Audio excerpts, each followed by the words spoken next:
Some encounters happen and vanish like passing rain. Others stop time itself. For Evelyn Hart, it began with one small favor on a gray Seattle afternoon. A forgotten flash drive, a glass tower wrapped in storm clouds, and a stranger who stepped into the elevator just as the doors were closing? What are the odds that a 5-minute power outage could rewrite a woman's entire life? How could a kiss, born in darkness, become the light that would guide her for years to come? She thought she'd never see him again. The man with the storm in his eyes and sorrow behind his calm smile. But fate, as it often does, wasn't finished.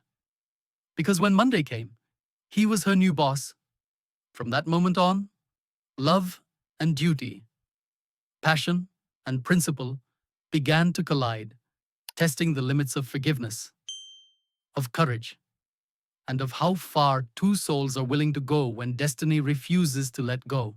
If you believe that some mistakes are just miracles in disguise, hit like, share this story with someone who believes in second chances, and subscribe to Shining Stories for more tales that touch the heart. Seattle had always been a city that smelled like rain and second chances. That evening, as the mist hung low over the streets and the lights from the financial district shimmered on wet pavement, Evelyn Hart pressed her umbrella closed and stepped into the lobby of the Collins Tower. She wasn't supposed to be there. In 48 hours, she would start her new job as a legal secretary at a respected law firm, a chance to rebuild her life after a quiet, painful divorce. She had promised herself a weekend of calm, tea, and silence. But when her phone buzzed that afternoon, the voice on the other end shattered those plans. "Eve, please," Grace had begged. "You're closer to downtown than I am. I just need you to drop off this folder. 41st floor. Client's expecting it in 20 minutes. Evelyn could almost see her friend's pleading face through the phone. Grace Turner had been her colleague, her laughter in hard days, her family when Evelyn's own felt far away. And really, what was one quick favor? So here she was, standing under the tall glass ceiling of Collins Tower, clutching a manila envelope, her reflection trembling on the marble floor. She told herself she would be in and out in 5 minutes. The elevator chimed softly when she pressed the button. A breath of cool, conditioned air brushed against her face as the doors slid open. Inside, the walls were mirrored, the lights warm and amber like stepping into a capsule suspended between worlds. She pressed 41 and exhaled. The elevator doors were already closing when a low voice broke the silence. "Hold the door. Please." A hand, strong, long-fingered, slipped between the panels. The doors obeyed. He stepped inside. The first thing she noticed was the scent, clean, sharp, touched with cedar and rain. Then the presence. He was tall, wearing a charcoal suit that looked effortless, his dark hair touched by a faint streak of silver. Not young, not old, somewhere in that magnetic space between confidence and melancholy. "Thank you," he said, meeting her eyes briefly. His voice was deep, but smooth, carrying that quiet authority that came not from arrogance, but from experience. She nodded, pressing herself against the corner, pretending to study the buttons. He selected 42, the floor just above hers. The doors closed with a soft sigh. The elevator began to rise. Outside, raindrops streaked the glass wall of the shaft, tiny comets chasing one another down. Inside, silence grew thick. Evelyn felt the faint hum beneath her shoes, the rhythm of metal and motion, and the strange awareness of another heartbeat not far from hers. He broke the quiet first, Long day. She smiled faintly, surprised. Something like that. Just doing a favor for a friend. That makes you the rare kind, he said. People don't do favors much anymore. She laughed softly. I'll remind myself of that next time I get talked into one. He chuckled, a low sound that seemed to warm the small space. Then, without warning, the elevator shuddered. Lights flickered once, twice, and then darkness. A startled gasp escaped her lips. The hum of motion ceased, replaced by the low mechanical sigh of the emergency system. A dim red light blinked above the control panel, painting their faces in amber shadows. Power outage, he said calmly, though his voice carried a tension beneath the calm. It happens when the grid gets overloaded during storms. She nodded, trying to steady her breathing. The air felt suddenly smaller, the space more intimate. She could hear the rain tapping against the glass far above, and closer still the even rhythm of his breath. You all right? He asked. I'm fine, she whispered. Just not a fan of enclosed spaces. He stepped a little closer. Careful, but reassuring. Then let's talk, he said. Talking helps. She laughed quietly, the sound trembling in the half-dark. You seem too calm for someone trapped between floors. I've been through worse, he said. And though he smiled, there was a sadness behind it, something unspoken, like a memory he didn't want to revisit. The red light flickered across his eyes, turning them into twin reflections of storm clouds. For a heartbeat, she forgot to be afraid. Minutes passed, or maybe seconds. Time had dissolved into something weightless. Maybe we're supposed to meet like this, he said suddenly. Voice softer now.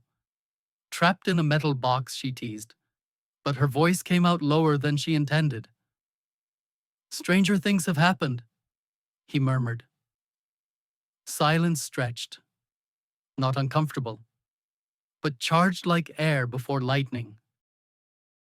Evelyn could feel the warmth radiating from him, the scent of his cologne mixing with the metallic air.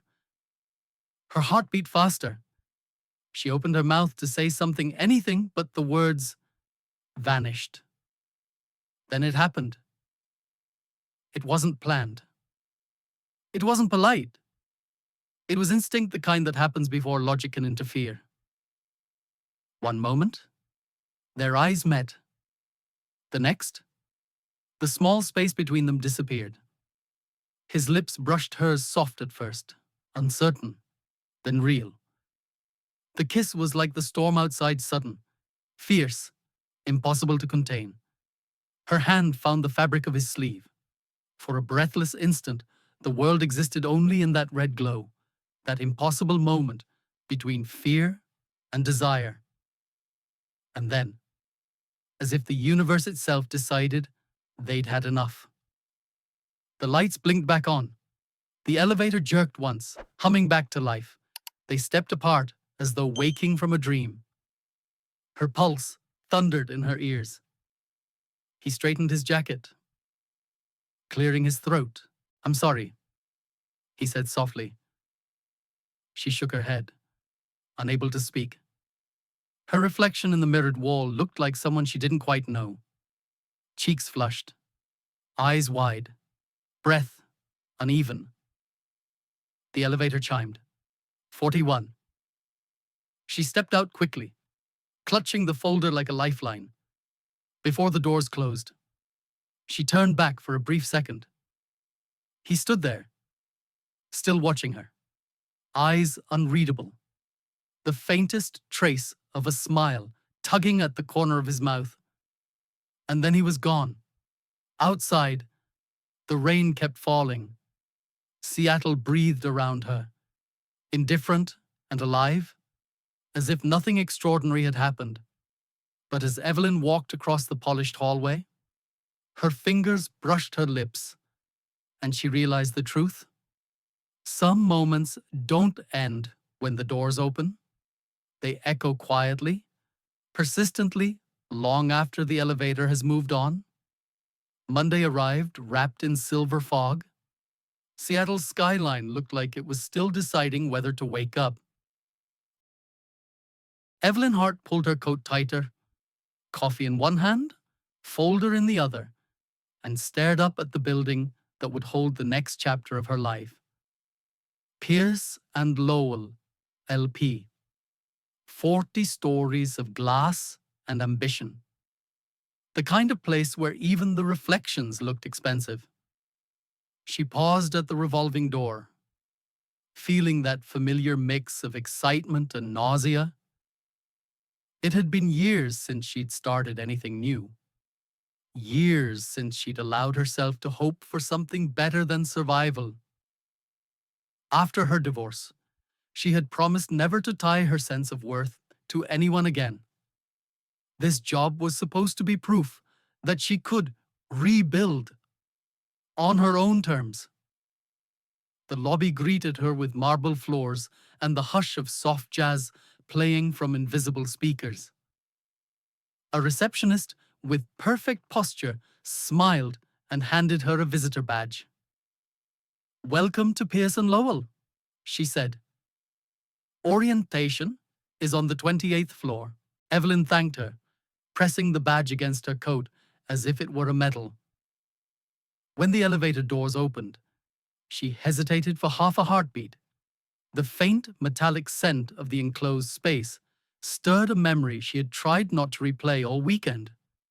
Rain, darkness, that accidental kiss. She exhaled and stepped inside. It was just a stranger, she told herself. A strange moment. That's all. The elevator hummed upward, its glass walls revealing a city still dripping from last night's storm.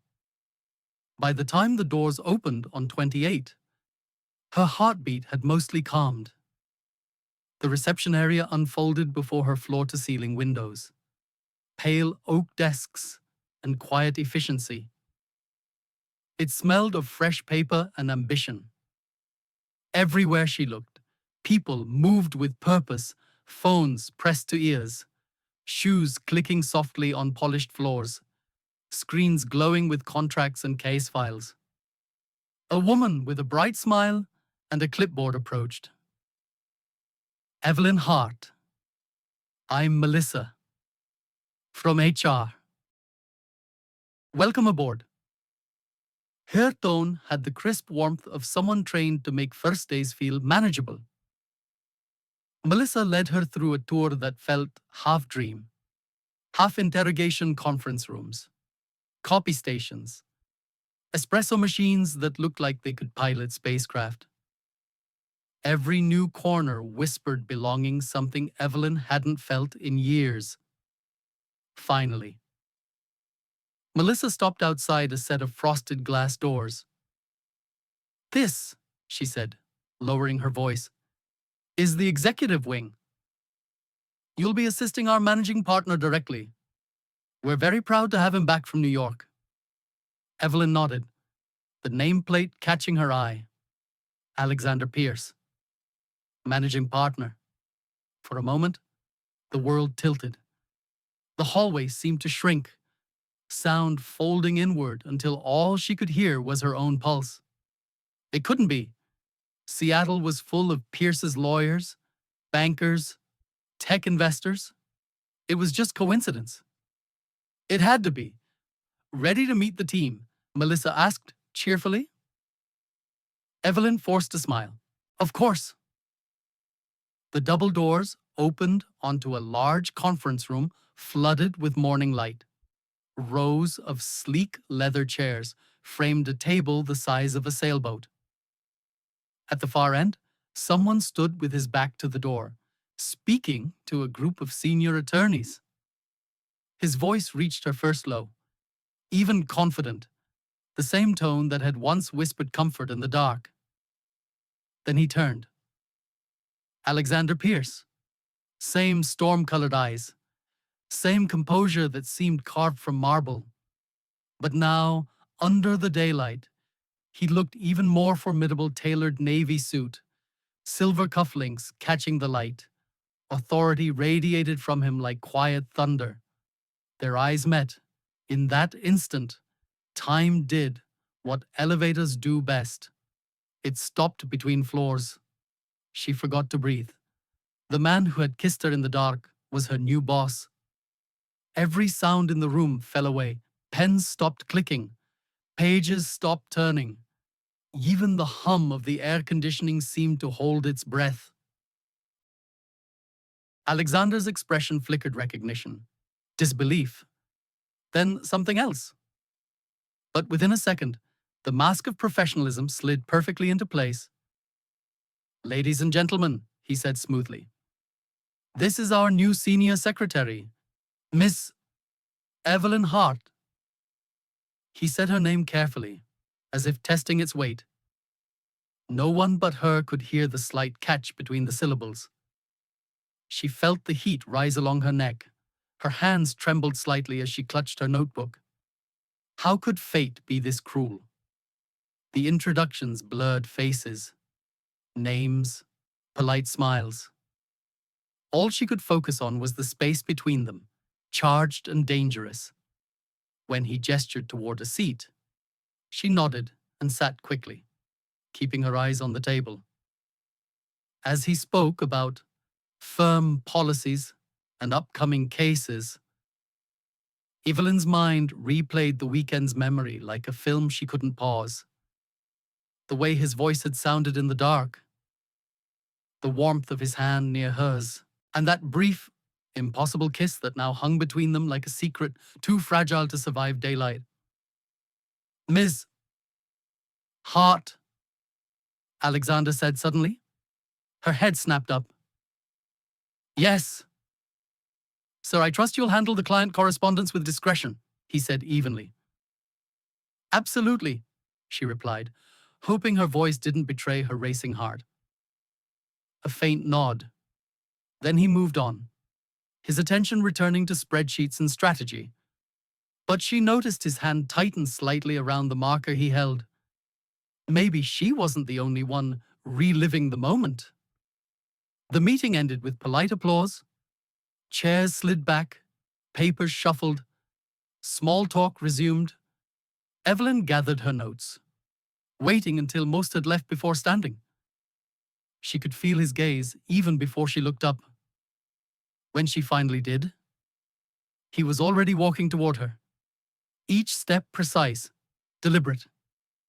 "Ms. Hart," he said quietly, "welcome to the firm." His tone was professional. His eyes were not. "Thank you, Mr. Pierce," she managed, forcing a calm she didn't feel. For a heartbeat, they stood there, two people bound by a secret no one else could guess. Then he extended his hand. She hesitated, then took it. The contact was brief, polite, and electric. He released her first. "HR will get you settled. We'll speak soon." And just like that, he was gone, disappearing down the corridor, leaving the faint scent of cedar and rain behind him. Evelyn stood frozen, the polished floor reflecting a version of herself she barely recognized composed on the outside. Chaos underneath. She whispered under her breath, "Welcome to your new beginning, Evelyn. Let's hope it doesn't end in another storm." Outside the glass walls, the clouds began to break. Sunlight spilled through, turning the raindrops on the windows into 1,000 tiny mirrors. Each one seemed to hold the same question she couldn't stop asking.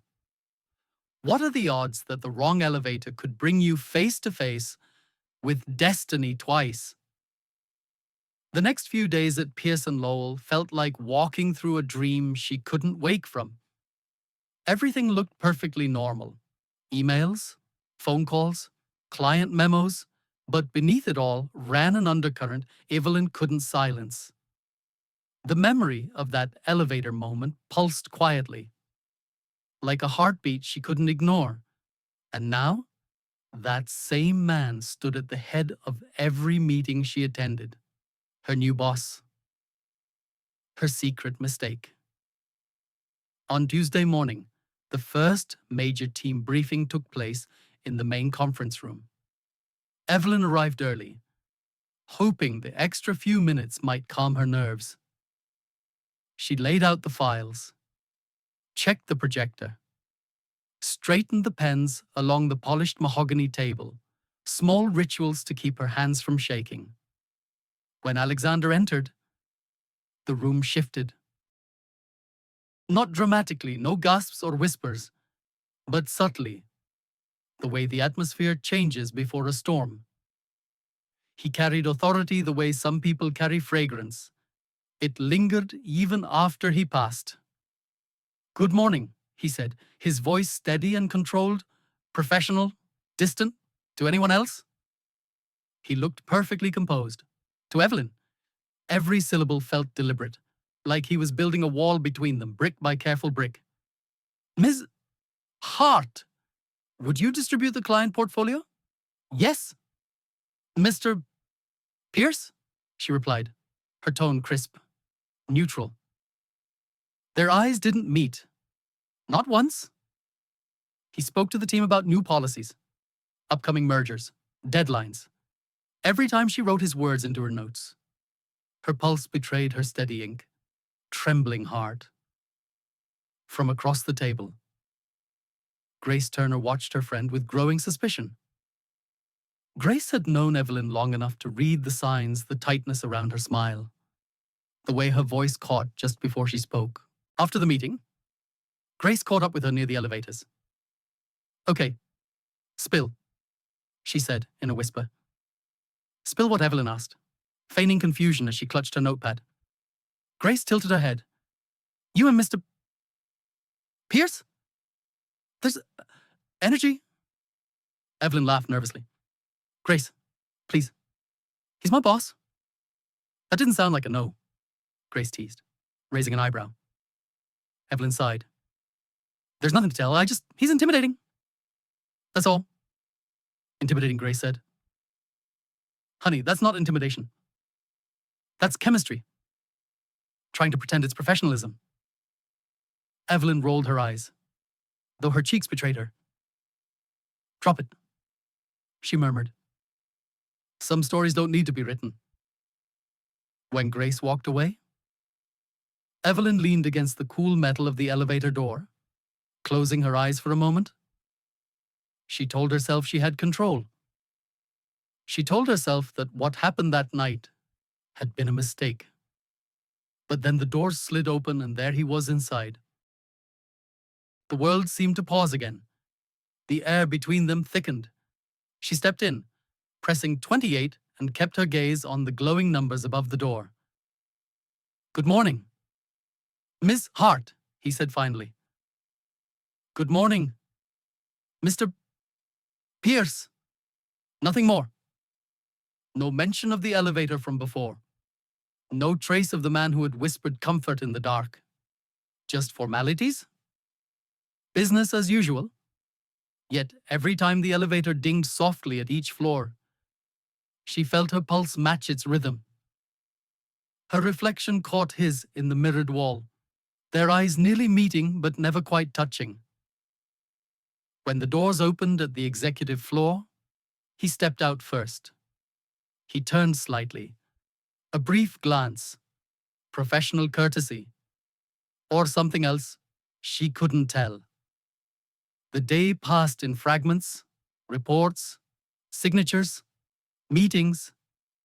But behind every document, behind every polite exchange, the same thought circled like a quiet storm.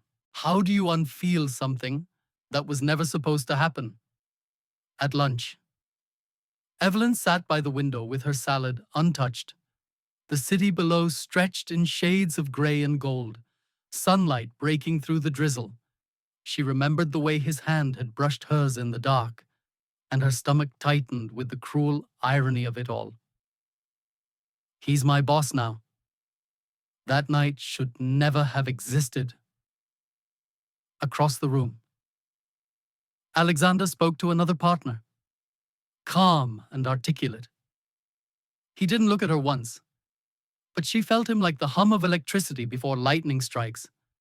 Every time his voice carried across the room, her body betrayed her.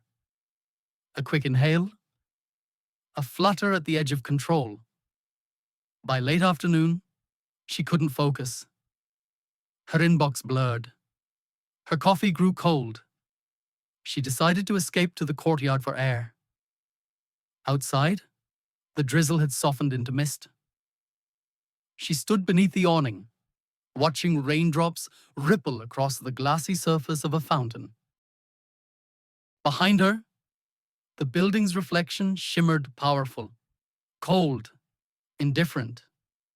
She wondered how many people inside were hiding the same kind of secret she was.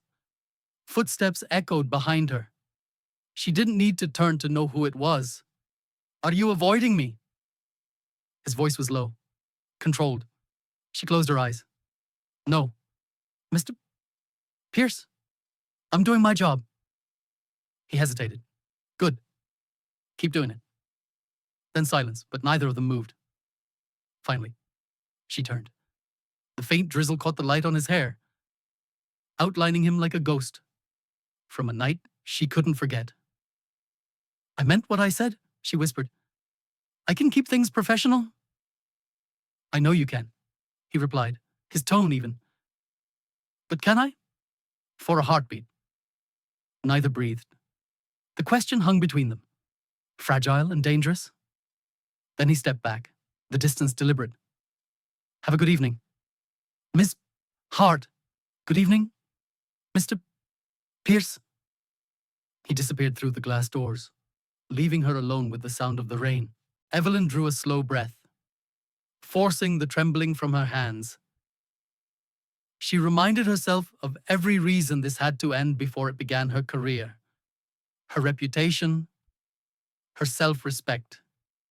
Yet as she returned to her desk, she realized something terrifying.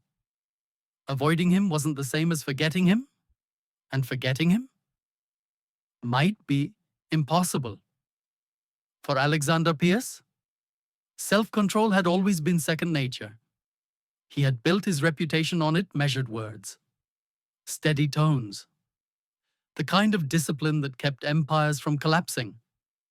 But lately, that composure had begun to fracture. It wasn't the long hours or the demanding clients. It was her, Evelyn Hart. Every time she entered his office, the air shifted quietly but unmistakably. Her scent, a faint trace of jasmine and paper and rain, lingered long after she left.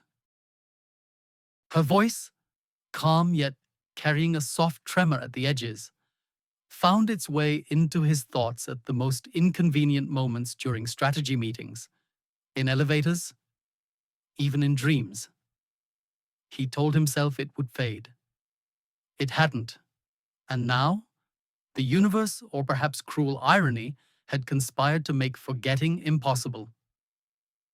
Pierce and Lowell had just taken on one of the firm's largest litigation cases in years, a corporate dispute involving billions and a media storm waiting to ignite. Evelyn had been assigned as his primary assistant. It made perfect sense on paper. She was organized, intelligent, and meticulous. But logic had nothing to do with the pulse quickening in his chest each time she entered the room. Their days blurred into a quiet rhythm of professionalism.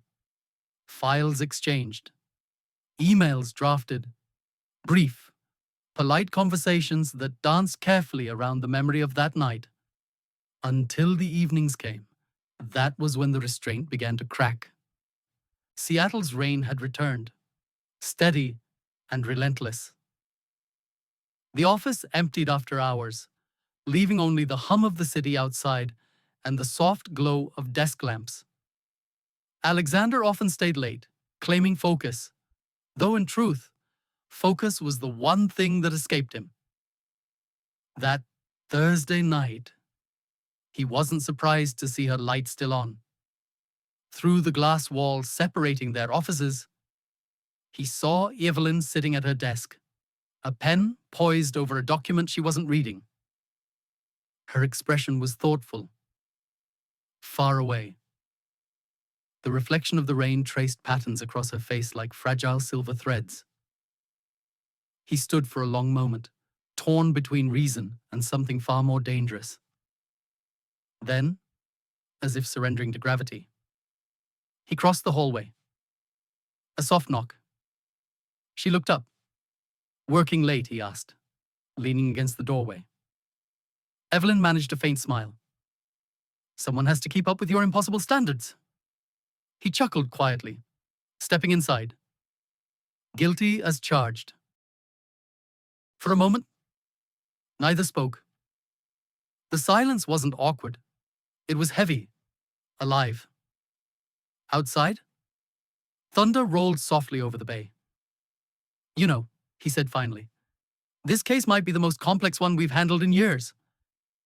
I appreciate how much effort you've put in." She nodded, eyes returning to the papers. "It's part of the job." But her voice trembled slightly, betraying what her words tried to hide. He took another step closer, his reflection appearing beside hers in the window. The city lights shimmered like distant constellations behind them. "Evelyn." She looked up, startled by the sound of her name and his voice so personal. So gentle. "Yes. Mr. Pierce." He hesitated. The professional title hung between them like a shield. But his next words pierced straight through it. "Do you ever think about that night?" Her pen slipped from her fingers, landing softly on the desk. Silence expanded, deep and slow. Outside, rain pressed harder against the glass, each drop echoing in the quiet room. She didn't answer right away. Her mind raced. How many times had she replayed that question in her head, only to silence it before it could form? Finally, her voice came, quiet but unwavering. "Every time it rains." Alexander's breath caught, a mixture of relief and ache. Something unspoken broke free between them, a truth that had been waiting, patient and painful. Evelyn looked down again, her fingers tracing the edge of a folder. "It's ridiculous, isn't it? One moment in the dark. It shouldn't mean anything, but somehow it does." He moved closer, careful not to touch her. "It wasn't ridiculous," he said softly. "It was real." She met his gaze then. For a heartbeat. Neither of them were employer or employee, but two people standing in the echo of something they didn't have words for. The clock ticked softly. The world outside seemed far away, only the rain kept time. "I keep telling myself to forget it," she whispered. "To forget you." He smiled sadly. "Has it worked?" Her laugh came out shaky. "Not even close." The silence that followed was different this time. No longer avoidance, no longer denial. It was the quiet of people who had stopped lying to themselves. He turned toward the window, hands slipping into his pockets, his reflection merging with hers in the glass.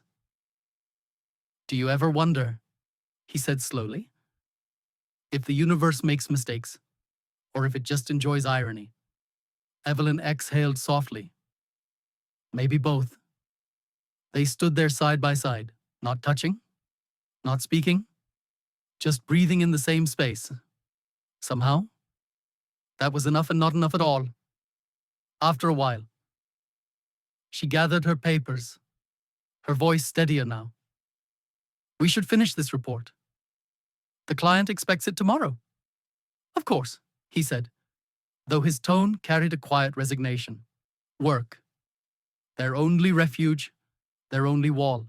As he turned to leave, she added, "Alexander." He stopped.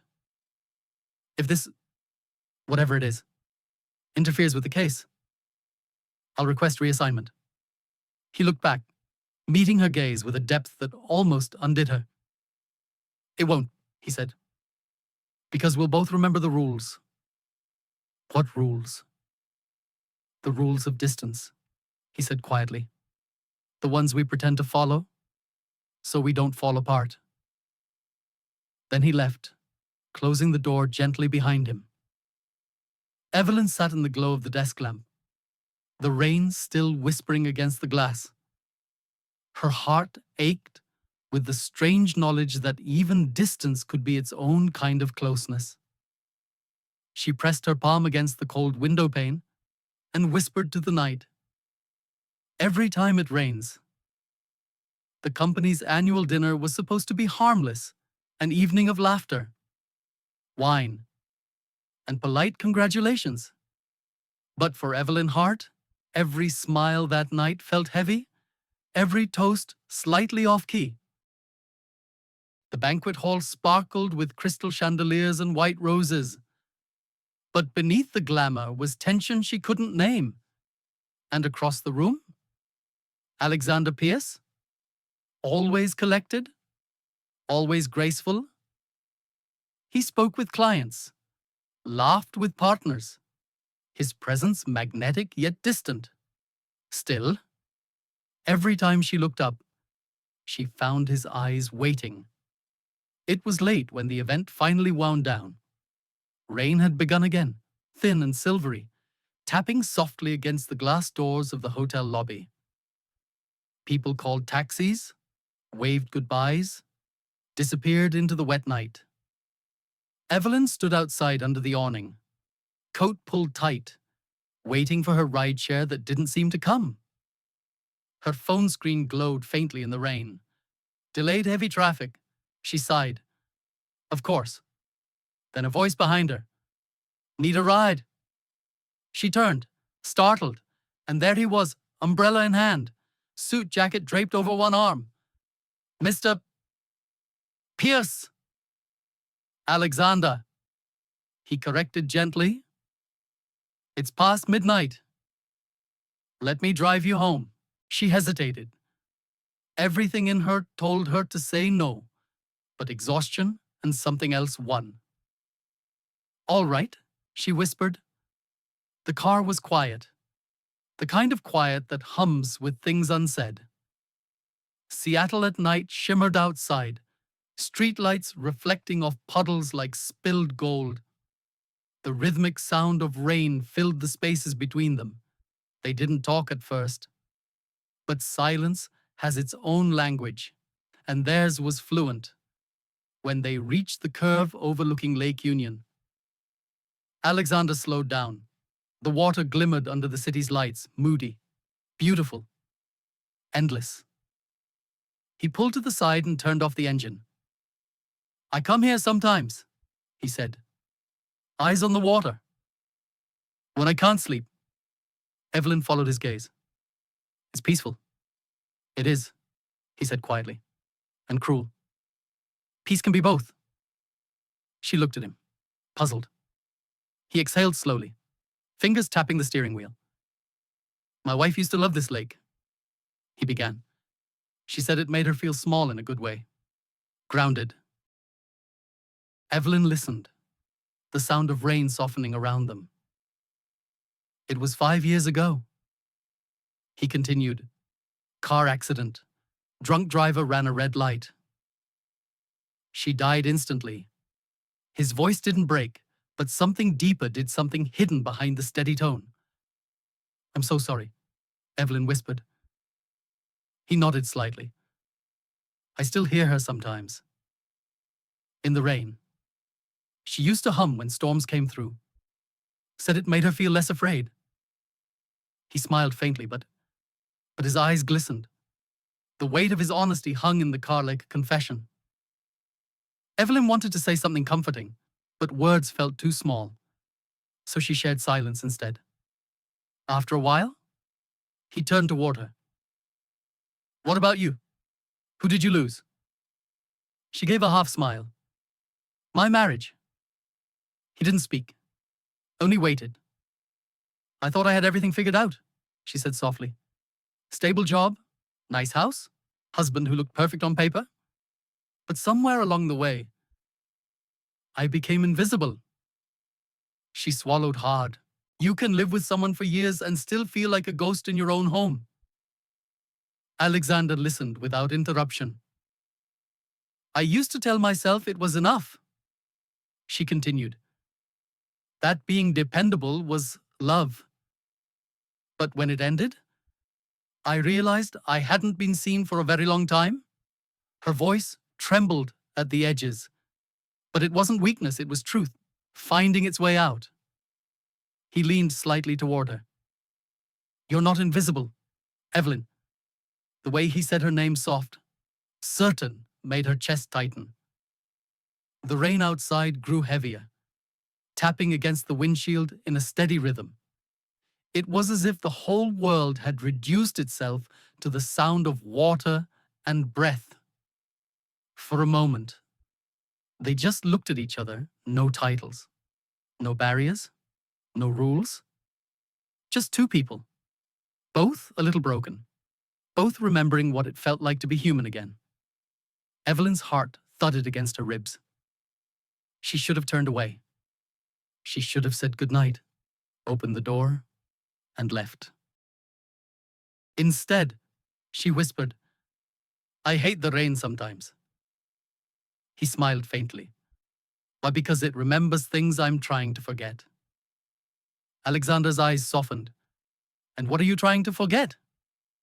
Her lips parted, but no sound came. The truth was too close, too dangerous. And yet, when he reached across the console slowly, as if giving her time to stop him, she didn't move. Their fingers brushed first. Then, quietly, inevitably, his hand cupped her face. The warmth of his skin against her cheek made her close her eyes. When their lips met, it wasn't shock this time. It was understanding. The kiss was slow, deliberate, a promise neither of them had the right to make. The world outside blurred into a cascade of rain and light. She felt the taste of wine on his breath, the faint tremor in his hand. Her own heartbeat seemed to echo in the silence of the car. When they finally parted, she couldn't breathe. He stayed close, forehead resting against hers. Evelyn, he whispered. We can't. I know, she said quickly, eyes still closed. We can't. But neither of them moved. The sound of rain filled the car again, a gentle insistence that made everything harder. Finally, she pulled back, her voice a whisper of resignation. We're standing on dangerous ground. Alexander nodded, jaw tight. I know. He started the car again, the engine breaking the silence. Neither spoke on the way back. When he stopped in front of her apartment building, she reached for the door handle, then paused. Thank you for the ride, she said softly. He nodded once. Get some rest. She stepped out, the rain cool against her skin, and watched as his car disappeared into the night. Only when he was gone did she realize her hands were still trembling. Inside her apartment, the city lights danced across the wet window pane. She touched her lips, half expecting to find proof that it had all been a dream. But the truth pulsed through her like electricity. This time, there had been no accident, no darkness to hide behind. She had chosen it, and that choice would change everything. It started as softly as the sound of rain, small murmurs drifting through hallways, half glances exchanged over coffee, the rustle of curiosity disguised as conversation. At first, Evelyn Hart didn't notice. She was too busy burying herself in briefs, emails, and endless legal drafts. pretending that her heartbeat didn't change whenever Alexander Pierce walked by, but whispers, like water, always find their way through the smallest cracks. By the third week after the Lake Union night, something in the office air had shifted. People smiled tighter. Voices dropped when she entered the break room. Laughter stopped a second too late. Grace Turner noticed first. She cornered Evelyn one morning near the file cabinets, lowering her voice. "Eve, you know I love you," she began. "But people are starting to talk." Evelyn froze, a manila folder, half open in her hands. About what Grace gave her that look, the one that said, "Don't make me say it?" About you. And Mr. Pierce. Evelyn forced a laugh. But it came out thin. "That's ridiculous. We work together. That's all." Grace raised an eyebrow. "I've known you for years. Evelyn, you're terrible at lying." Evelyn sighed, setting the folder down. "Nothing's happening. Grace. Not anymore." "That's the thing about offices," Grace said gently. "People don't need proof. They just need stories. And they always talk louder when they're jealous." The words stung because they were true. By noon, Evelyn began noticing what she'd tried so hard not to see: the way people glanced up when she walked by Alexander's office. The sudden hush in the elevator when they happened to be inside together. And then there was Maggie, the receptionist. Young, bright-eyed, always dressed like she was auditioning for a promotion. Maggie had a habit of watching people too closely, her smile sharp as a blade wrapped in lipstick. "Morning, Ms. Hart," Maggie would chirp, eyes flicking briefly toward Alexander's office before landing back on Evelyn. "You and Mr. Pierce sure keep the lights on late around here." Evelyn would answer politely, never reacting, though the comment left a quiet sting each time. She told herself Maggie was just curious, just careless, but deep down, she knew better. Because Maggie wasn't curious. She was jealous. Everyone had seen the way Maggie leaned forward at the reception desk whenever Alexander passed. The way her laugh rose an octave too high in his presence. But Alexander, ever professional, never seemed to notice. And maybe that indifference was the cruelest rejection of all. So Maggie noticed Evelyn instead. Every day. A little more. Every word. A little sharper. One afternoon, as Evelyn passed the front desk, carrying a stack of files, Maggie tilted her head with a smirk. "You must have some kind of magic touch. Miss Hart. Mr. Pierce doesn't usually let anyone near his private files." Evelyn stopped, her pulse quickening. "Excuse me?" "Oh, relax," Maggie said with an innocent laugh. "Just saying you're lucky to have his trust. Some of us have been here for years and can't even get a meeting." Her smile didn't reach her eyes. Evelyn managed a polite nod and walked away, but her hands trembled all the way back to her desk. By evening, she could feel the weight of eyes following her every move. Even Alexander seemed to sense it. He began to keep a careful distance. Too careful? Emails replaced conversations? Meetings became formal? Public? When their paths crossed in the hallway, he'd nod politely but never linger. It was supposed to make things easier. It didn't. Because now, the absence of his attention hurt more than the whispers ever could. Every polite smile felt like an apology.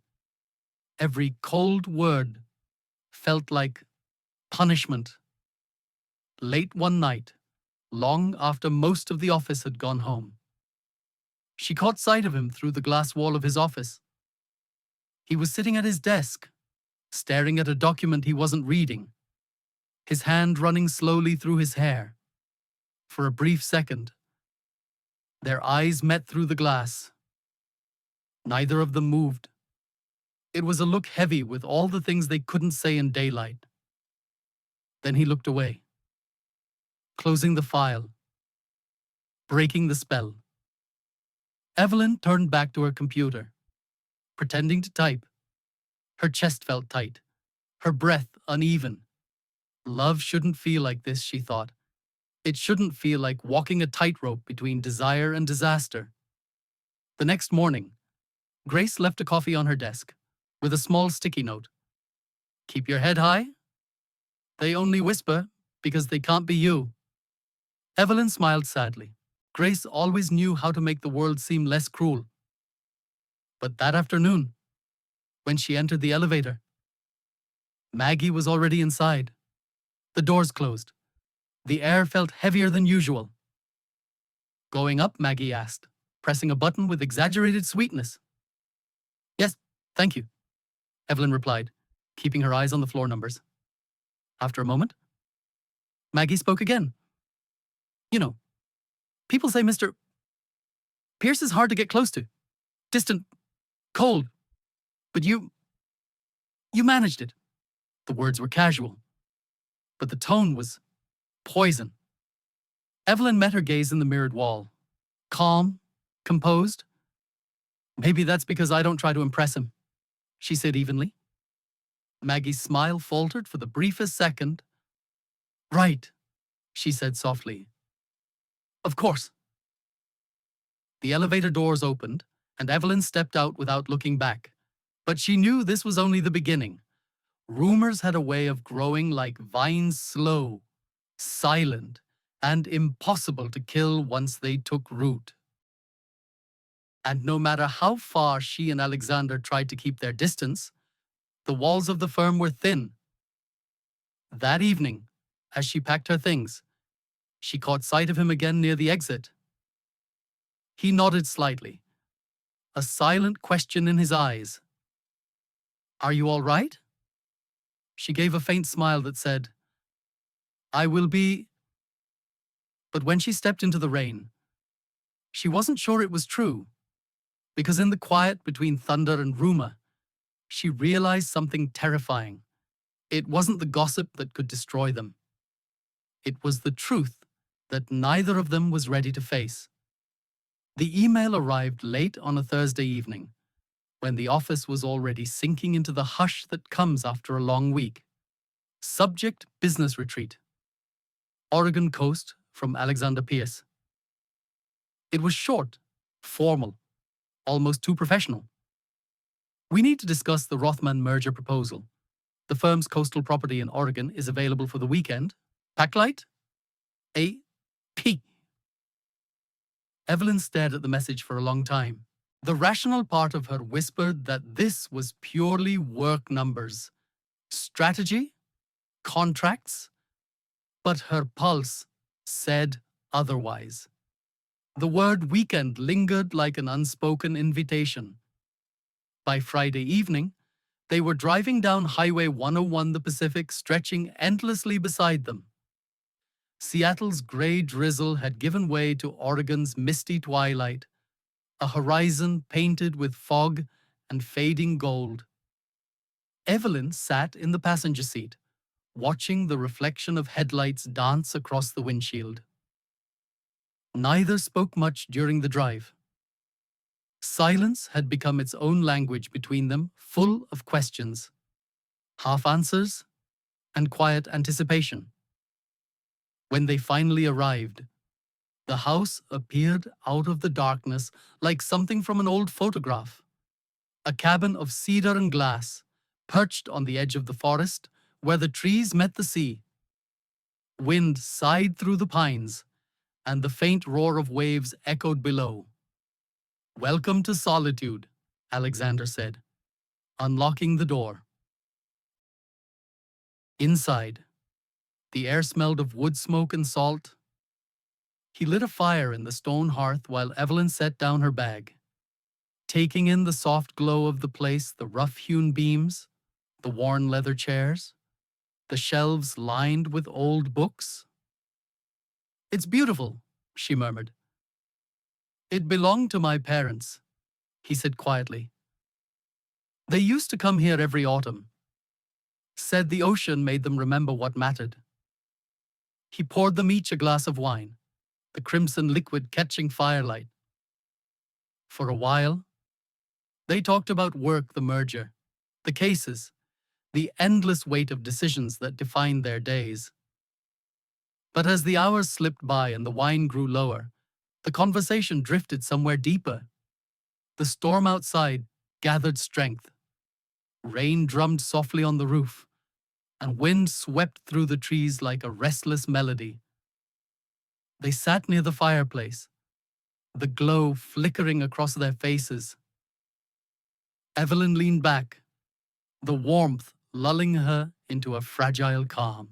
You ever wonder, Alexander said, staring into the fire, how something can feel so right and so wrong at the same time? Her breath caught. Every day. He turned to her, his expression unguarded for once the armor gone, replaced by something raw and uncertain. When I lost Claire, he began, voice barely above the crackle of the logs. I thought that part of me died too. The part that could love or even want to. He paused. But then you walked into that elevator. And suddenly I remembered what it was like to feel alive again.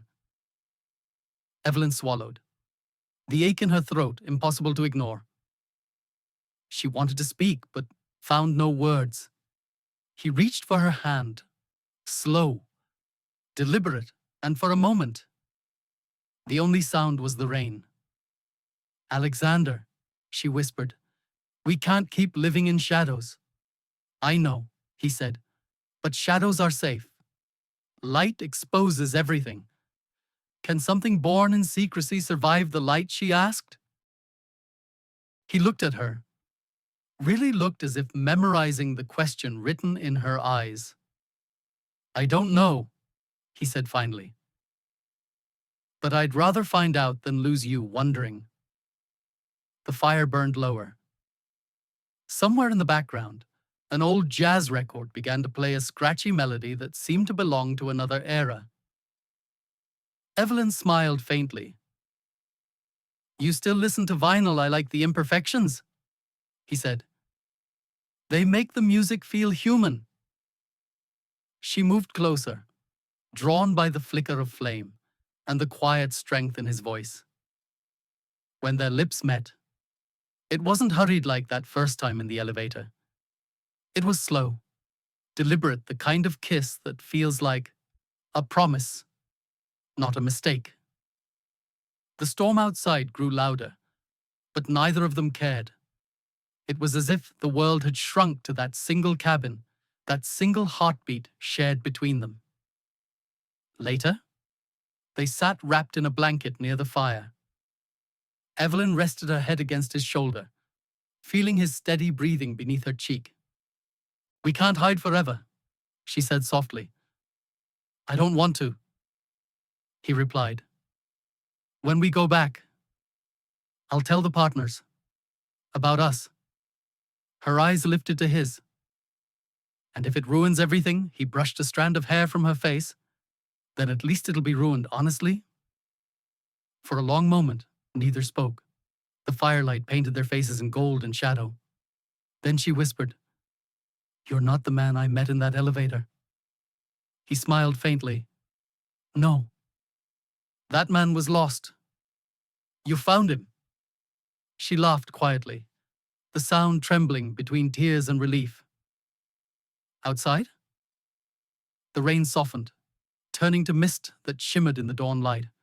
The ocean roared like applause from a distance. Evelyn rose and walked to the window. The world outside was washed clean, every surface glistening. Promise me something, she said, her reflection merging with his behind her. When the truth comes out, and it will promise, you'll still see me the same way. Alexander stepped closer, wrapping his arms around her from behind. "I'll see you more clearly than ever," he whispered. They stood there until the fire burned down to embers, holding on to the fragile peace that only comes before a storm. Because deep down, both knew what they'd found that weekend wasn't an escape. It was a reckoning waiting to happen. Monday mornings at Pierce and Lowell were always sharp and precise, fresh coffee. The hum of printers, the rhythm of heels on marble floors.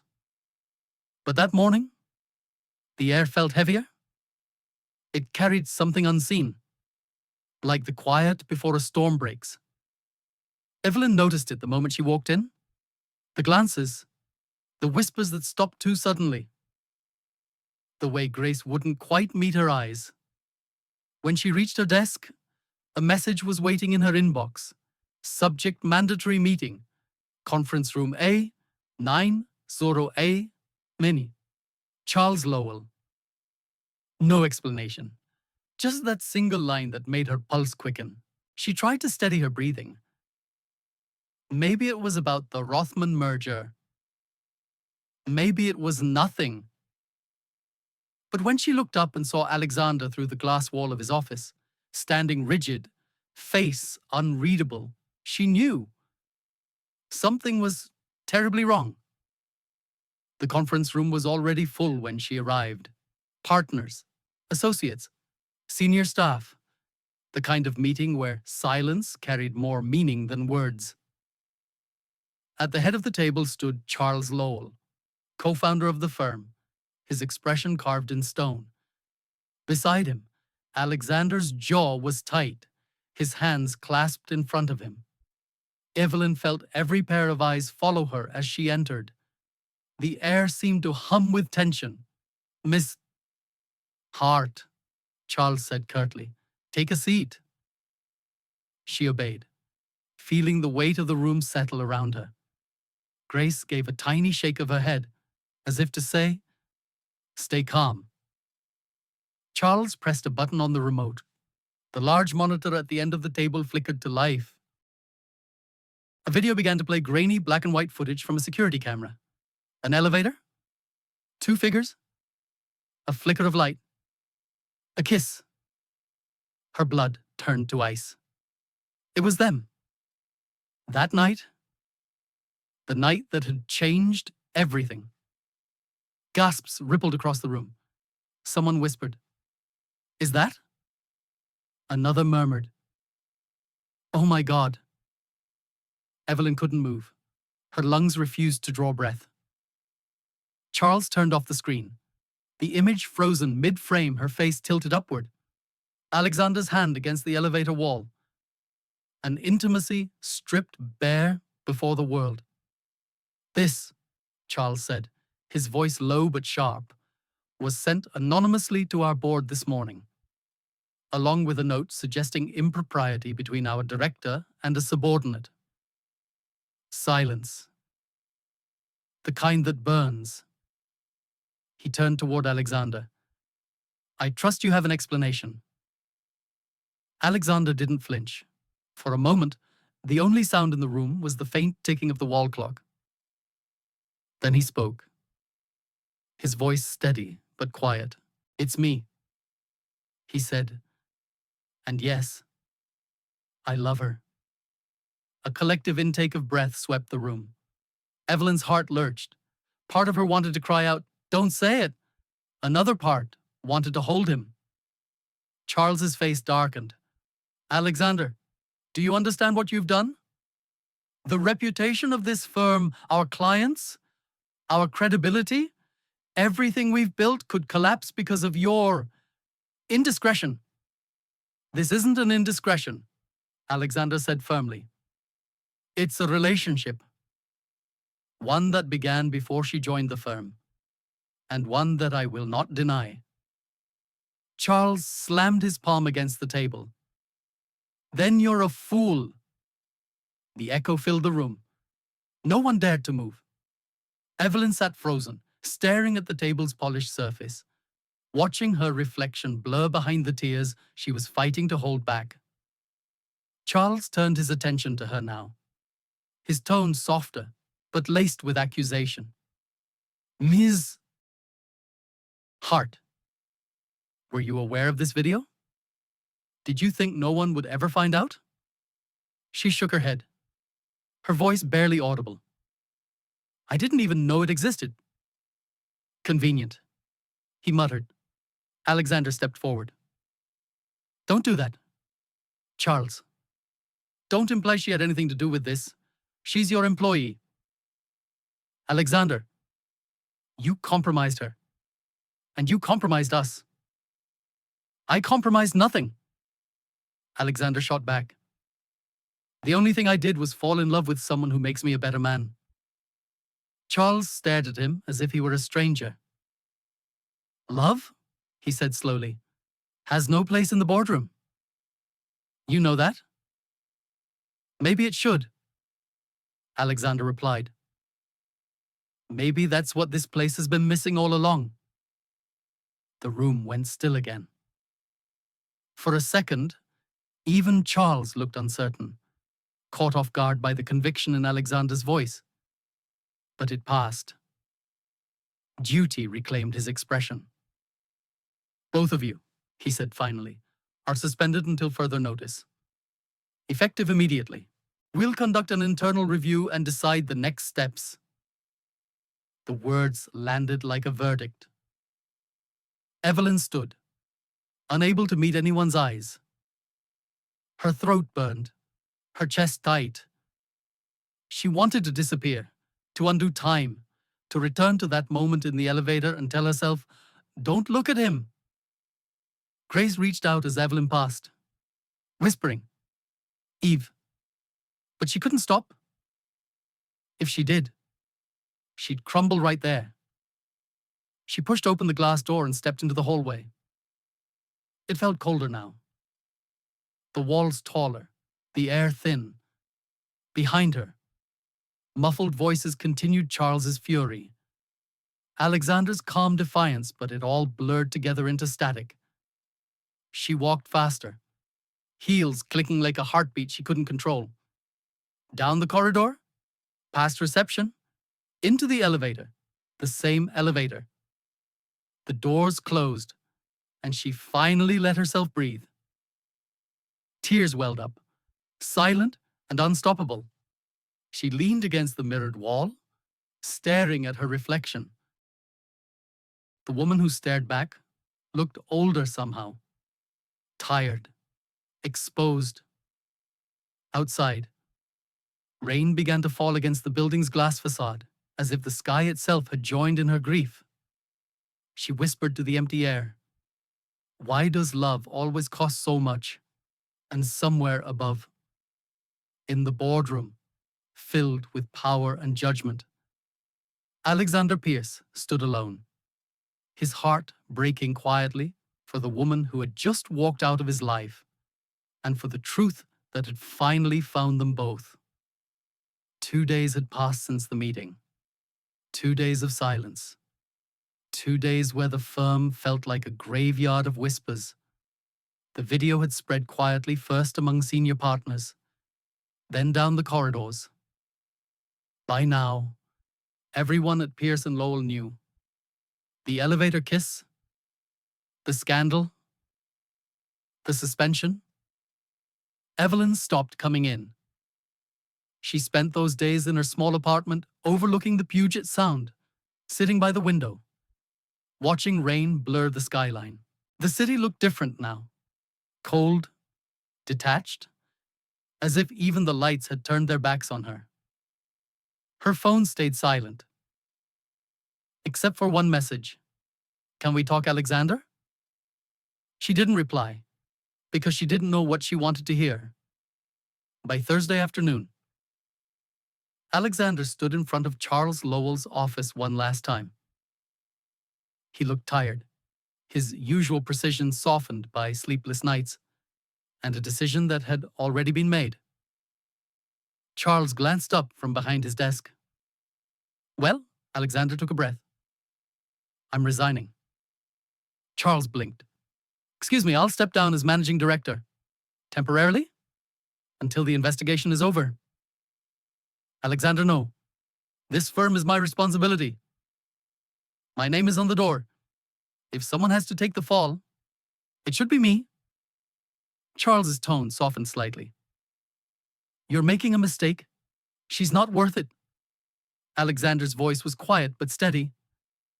She's worth everything. Charles exhaled, leaning back. You've always been your father's son. Too much heart, not enough calculation. Maybe that's what this place needs less of, Alexander said. Then he signed the resignation letter lying on the desk, a single signature that would change everything. When he left the office, the rain had begun again. Steady, rhythmic, almost merciful. He didn't call Evelyn. He went to her. She opened the door before he could knock twice. He looked at her, standing there in a soft grey sweater, hair undone, eyes rimmed with fatigue. For a moment, neither spoke. Finally, she stepped aside. Come in. He entered quietly. The apartment smelled faintly of lavender and coffee, familiar. Comforting. Painful. I resigned, he said simply. Her head snapped up. You what? I stepped down. Effective immediately. Why? Her voice cracked. Why would you do that? He hesitated. Because it's the only way to protect you. Evelyn stared at him, disbelief turning to anger. I didn't need saving. Alexander, I needed you to fight beside me. I am fighting, he said, taking a step closer. This is how... No, she whispered. This is surrender.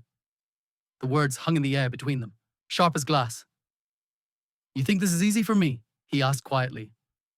I've spent my life building that firm. Every late night, every sacrifice.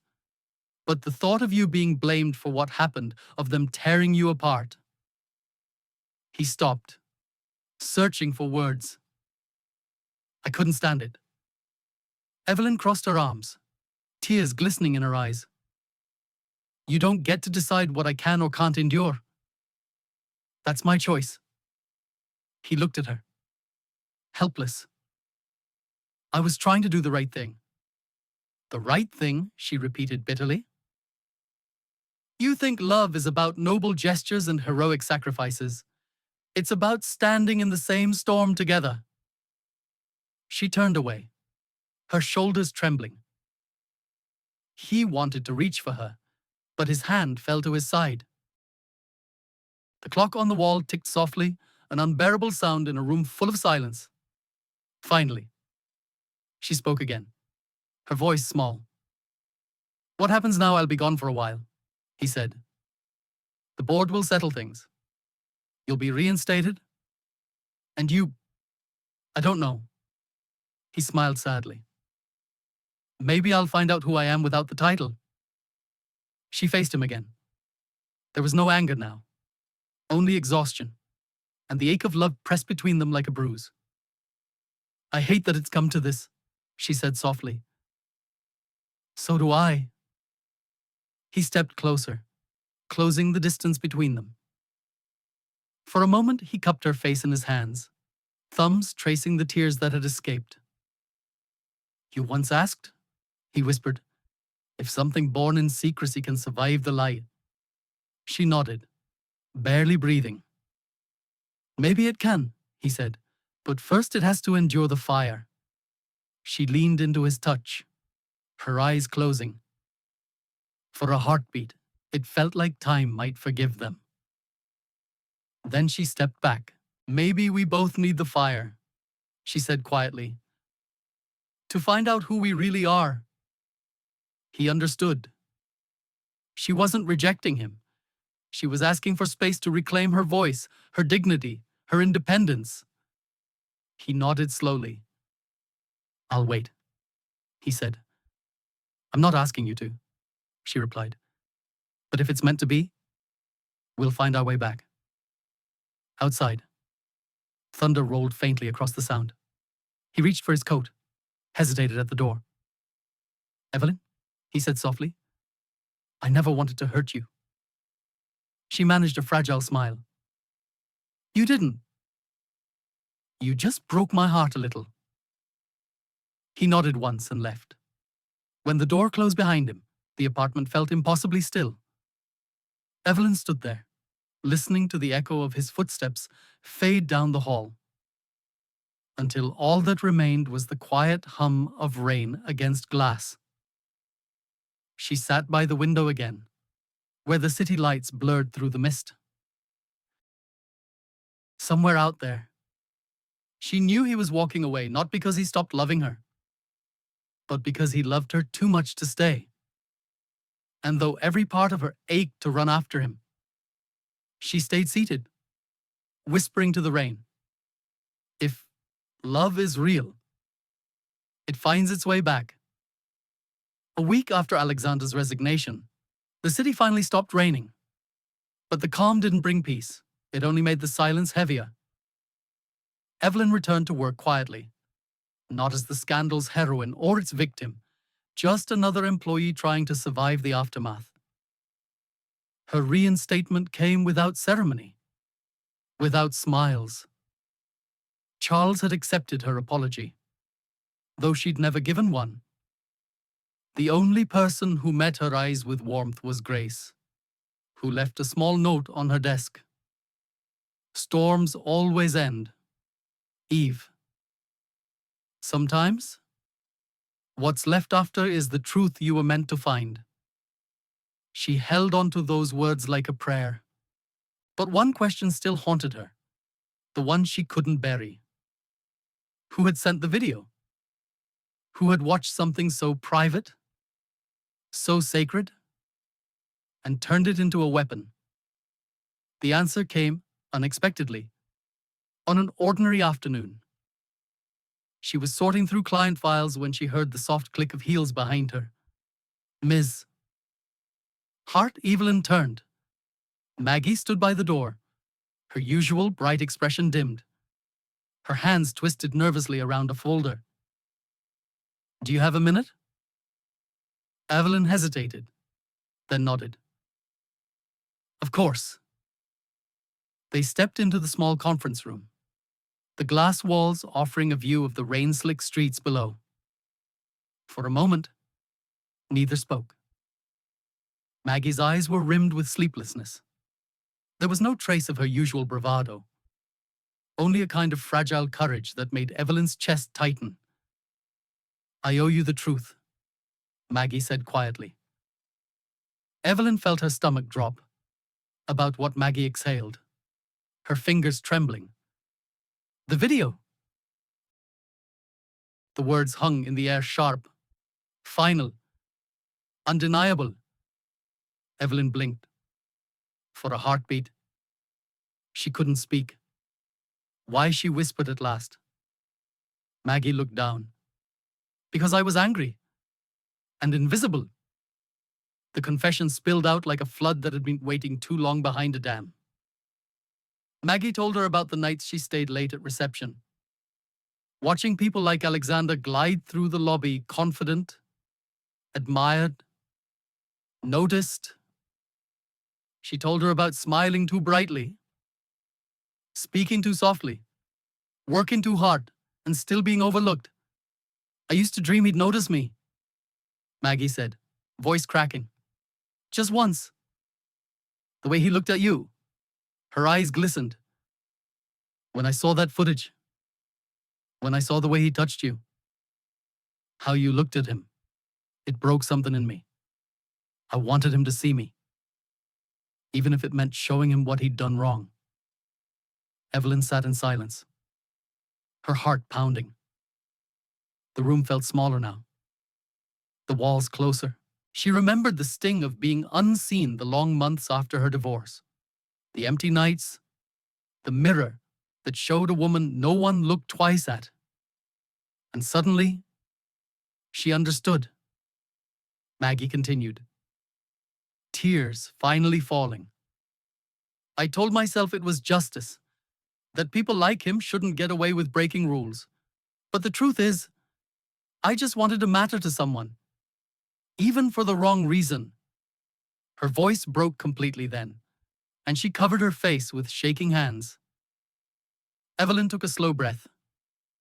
Every instinct should have told her to be angry, to lash out, to demand retribution. But instead, what she felt was sorrow. Not for herself, for both of them. She reached across the table and gently placed her hand over Maggie's. "We both loved a man who saw through us," Evelyn said softly. "Maybe that's why it hurt so much." Maggie's head lifted, eyes wide with disbelief. "You're not angry, I was," Evelyn admitted. "For a long time. But anger doesn't fix anything. It just keeps you in the dark." Maggie shook her head. "I ruined your career. Your relationship." "You didn't ruin it," Evelyn said, her voice steady. "You revealed it. And maybe that was something I needed to face." Maggie blinked back tears. "You should report me." "I won't." "Why?" Evelyn smiled faintly. "Because I remember what it's like to feel invisible. And I know how dangerous that loneliness can become." The younger woman's lip trembled. For the first time, she looked not like the jealous receptionist Evelyn had once despised, but like a frightened girl trying to find her place in a world that moved too fast to notice her. "I'm sorry," Maggie whispered. "Truly." "I believe you," Evelyn said. They sat there in silence for a moment, the kind that felt like forgiveness, fragile but real. Then Evelyn stood, walked to the window, and looked out at the city below. The clouds were breaking apart, letting thin streaks of sunlight spill through, a rare gift in Seattle. "When I first met Alexander," she said quietly, "I thought he saw the best in me. But maybe what he really saw was the part I'd stopped believing in. The same part you're still looking for." Maggie wiped her eyes. "How do you find it again?" Evelyn turned and gave her a small, knowing smile. "You start by forgiving yourself." When Maggie left the room, Evelyn stayed a while longer, her reflection merging with the skyline. The pain was still there. Yes, but it had changed shape. It wasn't bitterness anymore. It was something quieter, lighter. She thought about calling Alexander, about telling him what she'd learned, about how the truth didn't hurt as much once you accepted it. But she didn't. Not yet. Some healing, she realized, needed solitude. And forgiveness wasn't a gift you gave others. It was the key you used to free yourself. Outside, the sunlight grew stronger, brushing the glass with gold. Evelyn closed her eyes, breathing it in. And for the first time in months, she felt the faint, unfamiliar warmth of peace. The notice went out on a Friday morning. Mandatory all-staff meeting, 11:00 a.m., main atrium, Charles Lowell. No explanation, no agenda, just that. The same message that once signaled fear and scandal now carried a quiet sense of expectation. Whispers spread through every hallway of Pearson Lowell LLP. Evelyn heard them. Of course, she'd learned to live with whispers. But when she stepped out of the elevator and saw Alexander Pierce standing in the glass atrium for the first time in weeks, her heart nearly stopped. He looked composed, yet changed, softer somehow, as if the storm had carved away the armor he'd worn for years, leaving only the truth beneath. Grace leaned close and murmured, "He's really doing it." Evelyn's breath caught. Doing what? Everything. The entire firm gathered, over 100 people filling the atrium, standing beneath the high skylight where sunlight filtered through the clouds. The same kind of light that had broken through on the day Evelyn forgave Maggie. At exactly 11, Charles Lowell stepped forward, his expression solemn. "Thank you for coming," he began. "We have something to address today." He paused, then looked toward Alexander. "Mr. Pierce, the floor is yours." The murmur of voices faded. Alexander walked to the center of the room. A simple microphone in hand? No notes? No podium? Just truth. He took a deep breath, eyes scanning the crowd. Familiar faces? Wary faces? Faces that had judged and speculated and quietly condemned. And then his gaze found Evelyn, standing near the back. "That was enough. I owe you all honesty," he began. "Months ago, I made a mistake not in who I loved, but in how I hid it." A ripple of movement went through the room, but he continued, voice steady and calm. "Some of you have seen the video. Some of you have heard the stories. What I want to say today is simple. Yes, it's true. I was the man in that elevator. And I love the woman who was with me." The room went utterly still. You could have heard the ticking of a wristwatch. "Her name," he said, his voice softer now, "is Evelyn Hart." Heads turned. All eyes found her. Her pulse roared in her ears. But she didn't look away. "Not this time," Alexander continued. "There's been a lot said about ethics, professionalism, and what it means to lead by example. I've spent my career building this firm on integrity. But what I learned in the past few months is that integrity isn't just about rules. It's about truth." He paused, letting the words sink in. "Love isn't unethical," he said clearly. "Hiding it is." The air shifted. The line carried like a quiet thunderclap through the atrium. Some people looked shocked. Others moved. Even Charles Lowell's expression softened slightly, the lines of anger around his mouth replaced by something like reflection. Alexander went on. "When we hide what matters most, we create a culture of fear, not professionalism. I was wrong to think silence could protect anyone. It only built walls between us. Between me and the people I care about. Between me and the truth." He glanced at Evelyn again. "I'm not here to ask for forgiveness. I'm here to give it to myself, to this company, to anyone who's ever loved in the wrong way, at the wrong time." The room was silent, the kind of silence that trembles right before it breaks. Charles took a slow step forward. For a moment, he simply looked at Alexander, the man who had once been like a son to him, the man he'd nearly destroyed out of pride. When he finally spoke, his voice was low. "I spent 50 years building a company where emotion was seen as weakness," he said. "Where rules mattered more than people. But maybe you're right. Alexander, maybe truth is the greatest strength." He turned to the crowd. "Effective immediately," he announced, "all disciplinary actions regarding Mr. Pierce and Ms. Hart are rescinded."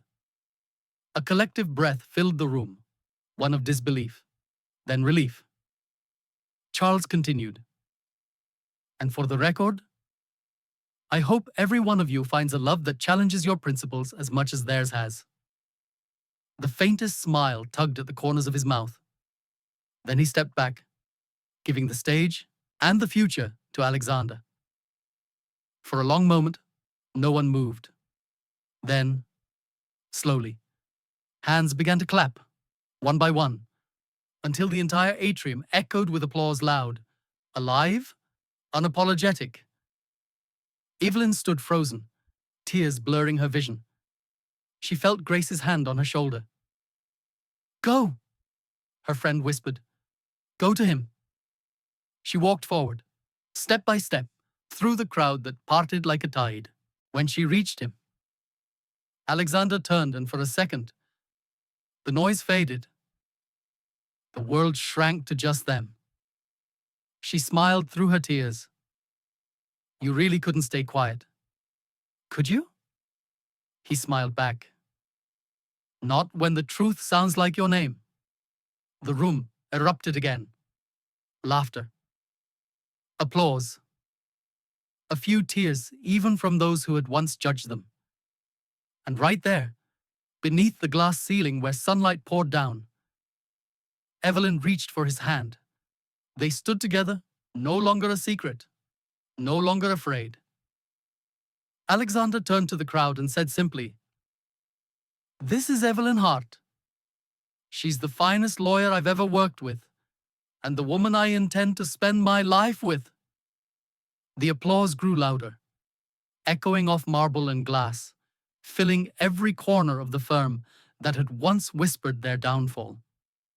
Evelyn looked up at him, at the man who had risked everything not to win, but to tell the truth.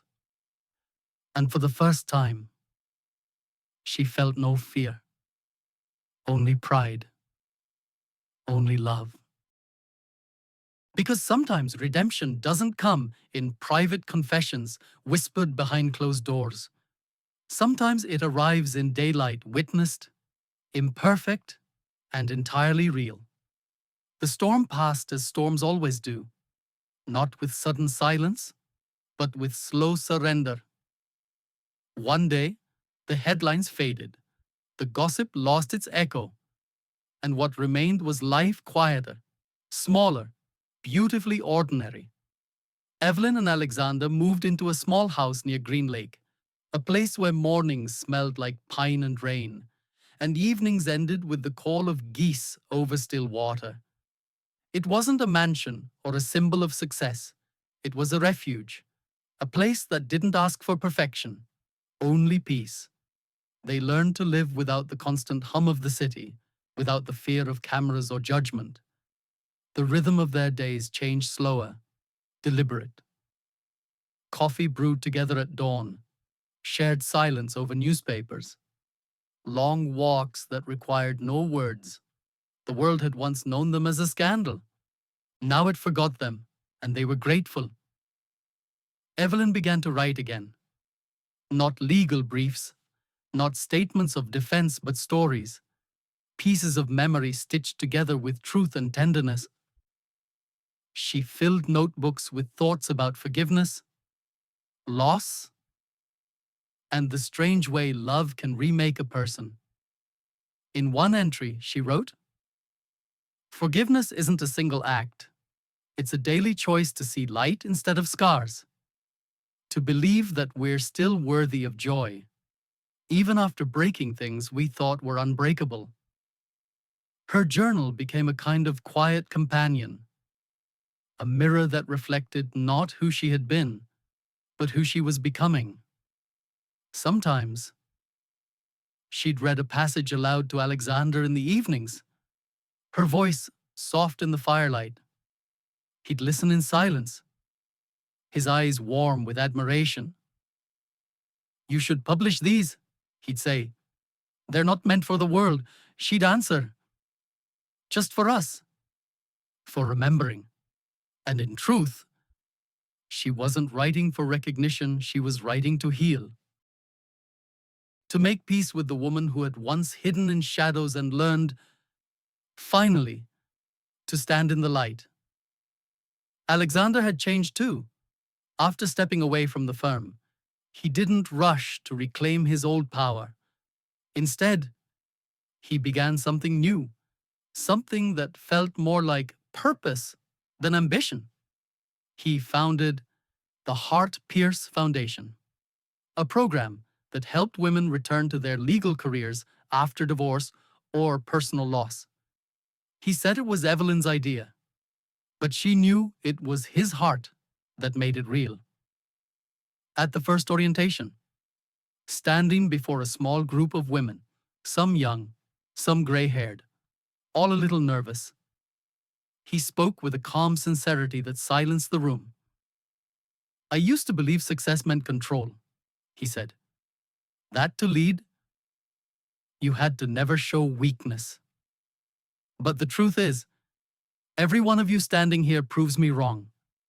Strength isn't about pretending, it's about beginning again. Evelyn stood at the back of the room that day, proud in a way she couldn't quite put into words. Because love, she realized, wasn't about rescue or sacrifice anymore. It was about building together something that outlived the pain that started it. Their evenings were quiet. Sometimes they cooked. Sometimes they danced barefoot in the kitchen while a record played softly in the background. Old jazz. The same music from that cabin in Oregon. The sound of rain on the windows was their applause. There were still days when the past hurt. When Evelyn saw her reflection and remembered the headlines, the whispers, the humiliation. And on those days, Alexander didn't offer comfort. He offered presence, a hand reaching across the table, a steady gaze that said, "You're not defined by what broke you." And she believed him. One afternoon in late spring, they sat on a park bench by the lake. Children chased ducks near the shore, their laughter carrying in the breeze. Evelyn held her journal on her lap, the pages fluttering. "Do you ever think," she asked, "that if that elevator hadn't stopped, none of this would have happened?" Alexander smiled faintly. "Every day. And do you regret it?" He shook his head slowly. "No, because that wrong elevator took me exactly where I was supposed to go." She looked at him, sunlight glinting in his blue eyes. And for the first time, she truly felt the truth of it. They had fallen. Yes, but they had also risen. And the scars they carried were no longer shameful. They were proof. That night, Evelyn wrote her last journal entry for the year. Healing isn't about forgetting. It's about remembering without bleeding. It's knowing that the story didn't end in the elevator or the boardroom. It began there. Love taught us truth. Pain taught us mercy. And forgiveness taught us freedom. She closed the notebook, setting it gently on the nightstand beside a framed photograph, the two of them at the foundation's opening, laughing under a white banner that read, "Second chances begin here." As she turned off the light, Alexander reached for her hand under the blanket. His thumb traced slow circles on her palm, a silent rhythm that said, "I'm here." And for once, there was no fear, no secrecy, just two people who had walked through fire and learned to make warmth from it. Outside, the rain returned soft, familiar, forgiving. It tapped against the window like an old friend reminding them of where they began. Evelyn smiled in the dark, whispering half to herself, half to him. We finally learned how to love without hiding. And beside her, Alexander's quiet reply drifted into sleep. That's how love was meant to be all along. It had been 1 year since the world had learned their story, and even longer since that first night in the elevator, when fate had pressed pause and rewound both their lives. Seattle was dressed in soft gold that evening, the kind of early summer light that made even the glass towers seem gentle. Evelyn had just finished a meeting at the foundation when Alexander appeared in the doorway, hands in his pockets, that familiar spark in his eyes. "Come with me," he said. She smiled. "No context, no warning." "No context," he replied, offering his hand. "Just trust." She had learned to trust that tone, the one that meant he was about to do something that would rearrange her world in the best possible way. They drove downtown, past familiar streets that shimmered under the sunset. When the car stopped, Evelyn's breath caught. It was that building, the same one where it had all begun, the favor she shouldn't have accepted, the elevator she would never forget. Alexander, she whispered, half laughing, half nervous. What are we doing here? He didn't answer. He just smiled, the kind of smile that carried too many secrets to explain. Trust me, he said again, opening her door. Inside, the lobby looked unchanged, the marble floors, the scent of polished brass, the low hum of fluorescent lights. But to Evelyn, it felt like stepping into a memory that had finally stopped hurting. Even the security guard at the desk nodded knowingly, as if in on the plan. When the elevator doors slid open, Alexander gestured for her to step in first. After you, he said. The hum of the elevator motor began, smooth and steady. Evelyn leaned against the mirrored wall, arms folded, trying not to smile too wide. Let me guess, she teased. You bribed the maintenance team again? He chuckled softly. Maybe. Maybe not. The numbers climbed 10, 15, 20, then suddenly, just like before. The light flickered. Once. Twice. Then the elevator stopped. The world fell into the same soft amber glow. Not harsh. Not frightening. Just warm. Evelyn gasped quietly. You didn't. Alexander turned toward her, and she saw that his eyes shimmered in the half-light. I did. She laughed, covering her mouth. You recreated this. After everything that happened. He took a slow step closer. It wasn't the elevator that changed our lives. Evelyn. It was what happened inside it. Her heartbeat quickened, not from fear, but from memory. For a moment, neither spoke. The hum of the city was gone. The only sound was their breathing, soft and steady. Then Alexander reached into his pocket and pulled out a small velvet box, midnight blue, the color of his eyes when the world outside had disappeared a year ago. He knelt down on one knee, right there on the cold elevator floor.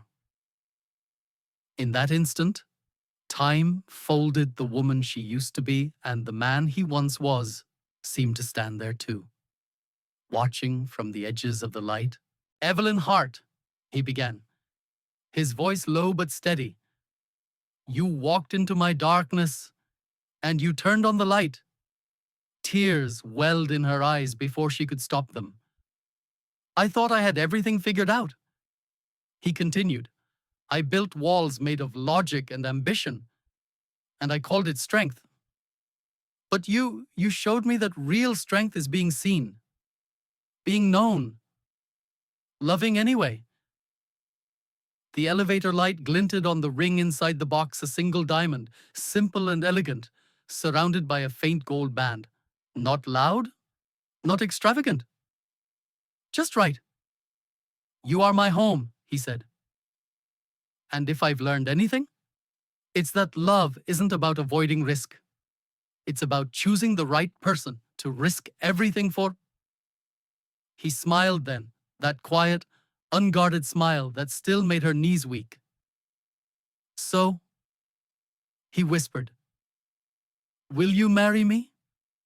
Will you keep walking into the wrong elevators with me? If they always lead us home? Evelyn didn't answer right away. She knelt down too, so that they were eye to eye in the golden glow. Her voice trembled when she spoke. I used to think the elevator was a mistake, she said, a broken thing. But now I think maybe it was grace, disguised as chaos. She reached out, touching his cheek, her thumb tracing the faint scar at his temple. I don't need grand gestures. Alexander, just this, your honesty, your quiet, your hand in mine. And then she smiled through her tears. Yes, 1,000 times. Yes. He slipped the ring onto her finger. It fit perfectly, like it had been waiting there all along. They both laughed that shaky, emotional laugh that happens when joy finally outweighs every ghost of fear. Alexander rose, pulling her into his arms. The elevator, still bathed in amber, seemed to hold its breath. Their kiss was unhurried, softer than the first, but deeper, richer. It wasn't born of secrecy anymore, but of promise. When the lights flickered back to white, the elevator hummed to life again, climbing toward the top floor. As the doors opened, a soft melody drifted from the hallway, a single violin playing. At last, Evelyn blinked in disbelief. The entire upper corridor was lined with fairy lights and rose petals, leading to a small terrace overlooking the city skyline. A table waited there, set for two, candles dancing in the wind. You planned everything, she whispered. Every detail, he said, holding her hand as they stepped out. But the best part, that was never planned. What's that you? He said simply. They stood beneath the stars, the city glittering beneath them like an ocean of light. And for the first time, Evelyn realized that fate wasn't something that happened to them. It was something they had chosen moment by moment, kiss by kiss, truth by truth.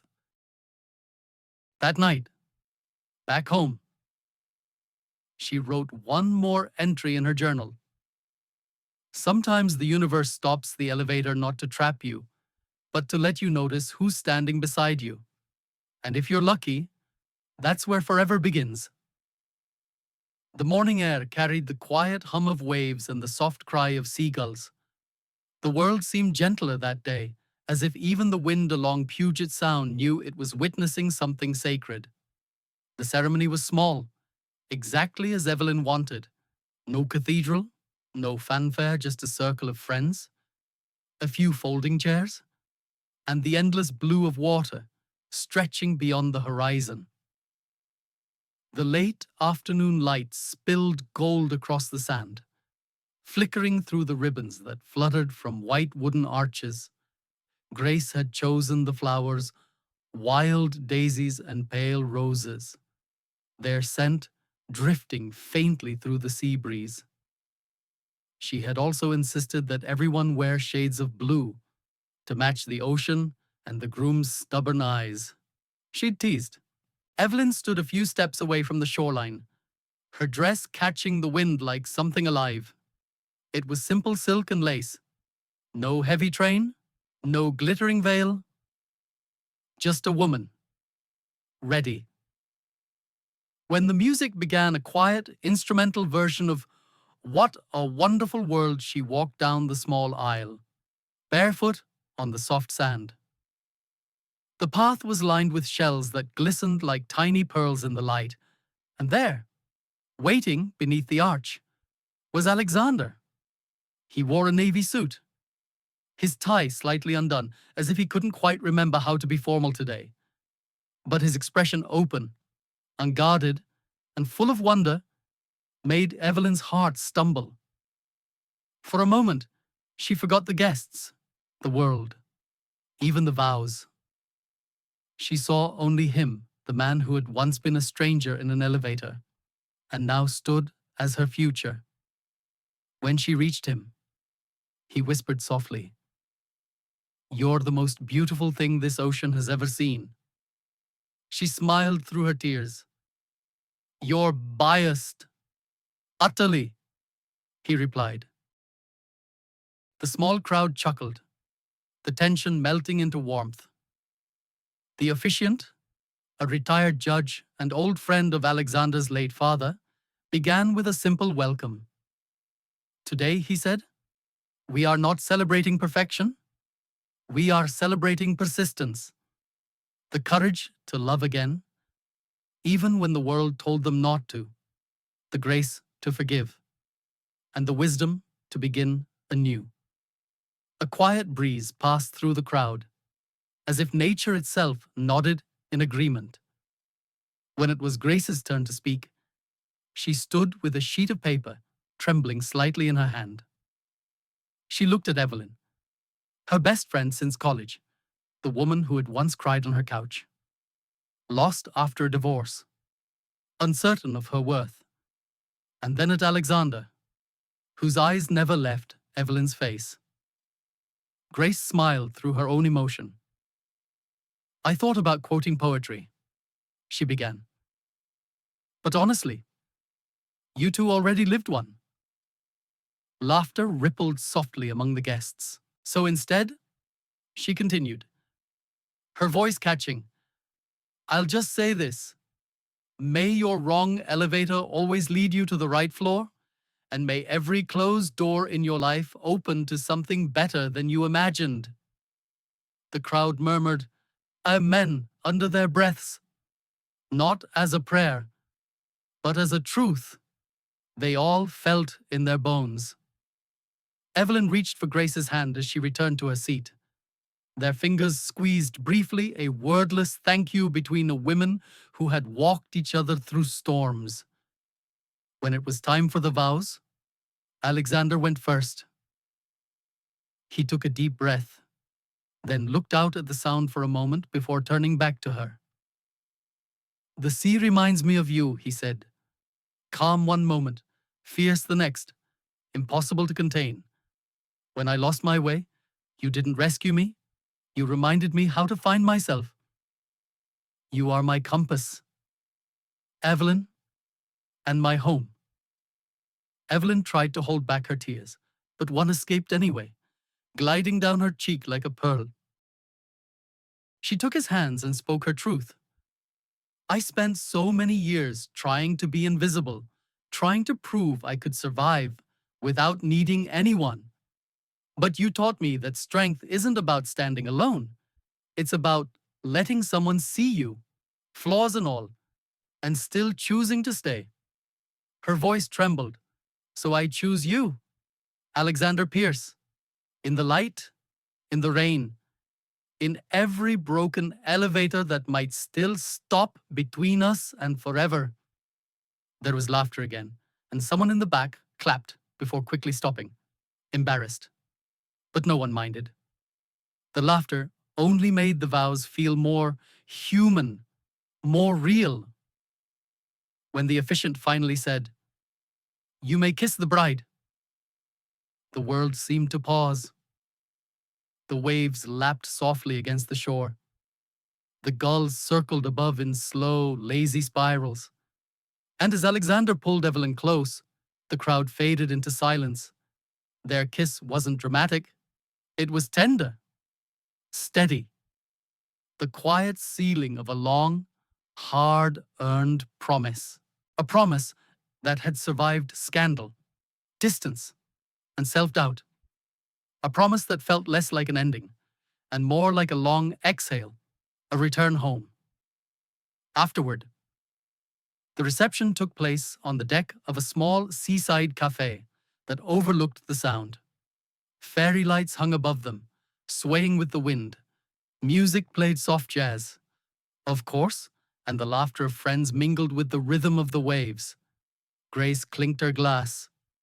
A toast, she said, to the couple who taught us that sometimes fate's worst timing hides its best miracles. To Evelyn and Alexander, proof that love can survive the fall and even find its way back up. The crowd cheered. Evelyn laughed, wiping her tears. Alexander kissed her forehead, whispering, We did it. She looked at him, her husband now, and replied, No. Love. We became it. Later that night, when the guests had gone and the candles had burned low, they walked barefoot along the dark sand. The tide was coming in, gentle and cool around their ankles. Do you realize, Alexander murmured, that we've kissed under every kind of light? Red, gold, moonlight. Now starlight. Evelyn laughed softly. Then maybe the universe approves. He stopped, turning her toward him, the moon painting silver across her hair. I think, he said, the universe had this planned all along. 2 years later, life had settled into something steady, something golden.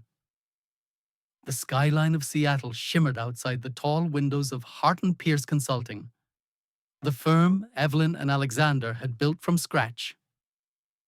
The office wasn't grand, just a renovated floor in an old brick building near Pike Place Market, but it carried their name, their story, their values. The sign on the glass door read, Hart and Pierce Consulting Integrity, Renewal, Second Chances. It had started as an idea over late-night coffee, a dream of creating a place where law and empathy could coexist. Now, it was alive, a firm that specialized in helping nonprofits, small businesses, and women-led startups navigate the legal labyrinths of the corporate world. And today, like every morning, Evelyn arrived early. The first thing she did was make coffee her way. French press, 2 scoops, a swirl of cinnamon, and the quiet hum of old jazz floating from the office speakers. Alexander always joked that he could tell her mood by how she stirred the cup. This morning, the spoon moved in calm circles. She was 7 months pregnant now and glowing in the way women glow when they finally found a rhythm that belongs to them. Her belly curved beneath her cream sweater as she balanced a folder in one hand and a mug in the other. When Alexander entered, his tie slightly crooked, she smiled without looking up. You missed the good part of Coltrane? She teased. I was distracted, he said, leaning down to kiss her cheek. There's something far more beautiful in this office than the saxophone. She laughed.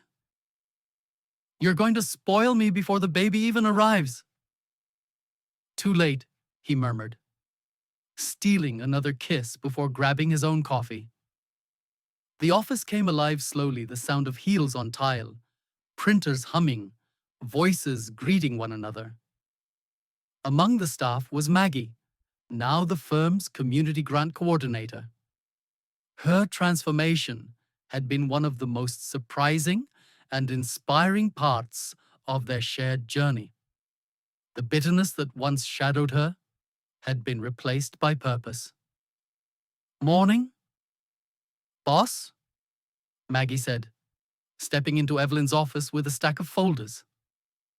We received 2 new applications for the Women in Law Mentorship Program. One's from Spokane, the other from Portland. Portland, Evelyn repeated thoughtfully. That's close enough for a visit. I already booked your travel for next month, Maggie said with a small, proud grin. But don't worry, I made sure it's after your maternity leave starts. Evelyn looked up, touched. You're getting too good at this. Maggie chuckled softly. I had a pretty great teacher. When she left, Evelyn watched her go and smiled to herself. Forgiveness, she thought, had a strange way of creating the future. By noon, the smell of lunch drifted from the staff kitchen soup simmering in the slow cooker. Fresh bread from the bakery downstairs. Alexander joined her at the small round table near the window, his sleeves rolled up, reading a proposal draft. Do you ever stop working? She asked, half amused. He looked up. Do you? She laughed, placing a hand on her belly. Apparently, no. Even our daughter's been kicking during client calls. I think she likes contract law. Poor thing. He said with mock sympathy, born into negotiations before she's even born. Their laughter filled the room, soft and familiar. The kind of sound that comes only from 2 people who have survived enough to appreciate peace. That afternoon, Evelyn dictated a letter for the firm's upcoming anniversary newsletter. Her voice was calm, thoughtful, more mentor than CEO. Dear friends, 2 years ago, Hart and Pierce began with one simple promise that second chances deserve structure, not pity, that professionalism and compassion can live under the same roof. Today, as we expand our work across the Northwest, I'm reminded that the most powerful thing any company can build isn't revenue or reputation, it's trust. From the bottom of our hearts, thank you for believing in us. Evelyn Hart. Pierce. Alexander paused in the doorway, listening. When she finished, he said quietly, "You still take my breath away when you speak." She rolled her eyes, smiling. "You say that every time I write a memo. And I mean it every time," he replied. Evenings were their favorite time when the office lights dimmed and the city outside glowed in amber reflection against the glass. Evelyn often sat by the window, her notebook open, writing short reflections. Alexander would stay a few minutes longer, finishing emails, then join her with 2 mugs of tea. Sometimes they said nothing at all. Sometimes they planned baby names, debated whether the nursery should be painted seafoam or sage. Once, she said softly, "Do you think our daughter will ever know how hard we fought to build this?" He smiled. "If we raise her right, she won't have to. She'll just know she's loved." Later that night, at home, the rain returned gentle, rhythmic, familiar. Evelyn curled up on the couch with her laptop, reading the latest reports from the foundation. Alexander sat beside her, feet bare, glasses slipping down his nose as he read through invoices. It wasn't glamorous. It wasn't cinematic. It was real. 2 people, side by side, building something not just for themselves, but for everyone who believed that broken stories could still end beautifully. A soft melody played from the old record player, Billie Holiday this time. Evelyn leaned her head on Alexander's shoulder, murmuring, "We're building more than a company. You know?" He looked down at her, smiling. "I know." She rested a hand over her belly. "We're building a life." And outside, the rain tapped its quiet applause against the windows, as if the city itself understood. Morning sunlight poured through the wide windows of the Hart and Pierce consulting office, catching on framed certificates, polished desks, and a single photograph that hung quietly near the reception. It was an image of an old elevator door, silver-brushed metal, slightly worn, with a faint reflection of 2 silhouettes standing inside. Beneath it, a small plaque read, "Sometimes what feels like a fall is really a lift in disguise." Most visitors never asked about it. They just admired it in passing, unaware that this simple photograph carried the entire story of how the firm and the family had begun. But Evelyn never passed it without pausing. Even after all these years, that picture still made her heart catch, not with pain anymore, but with the soft ache of gratitude. The office was quiet today. Most of the staff had gone home early after the company's 5th anniversary celebration. Balloons still floated lazily near the ceiling, and the scent of cake lingered in the air. Evelyn stood by the photograph, one hand resting gently on her daughter's shoulder. Little Clara Pierce, 3 years old and endlessly curious, stared up at the picture with wide hazel eyes. "Mummy," she asked, "why do you have a picture of a door?" Evelyn smiled, kneeling beside her. "It's not just a door, sweetheart. It's an elevator door. What's an elevator? It's something that helps you go up or down, Evelyn said softly. But sometimes it stops, and when it does, you find something unexpected, like what Clara asked, tilting her head. Evelyn laughed gently. Like love? Like daddy. At that moment, Alexander appeared from his office. His tie loosened. A familiar spark in his eyes, the same one that had once filled a small elevator with quiet electricity. Are you two conspiring against me again? He teased, walking toward them. Clara ran into his arms with a squeal. Daddy Mommy said you got her in an elevator. Alexander raised an eyebrow, chuckling. Got her. Huh. He shot Evelyn a playful look. Is that how we're telling the story? Now Evelyn smirked. It's more poetic than saying we got stuck between the 46th and 47th floors. He said, pretending to think. True. Got her in an elevator has a certain flair. Their laughter filled the quiet office, the kind of laughter that comes from people who have built a life sturdy enough to hold joy. They decided to leave together family, hand in hand. The evening light over Seattle was soft and golden, spilling through the glass corridors. As they approached the elevator, Evelyn hesitated for a heartbeat, looking at the familiar metal doors. Déjà vu, Alexander asked quietly, noticing her pause. She nodded, smiling. Every time.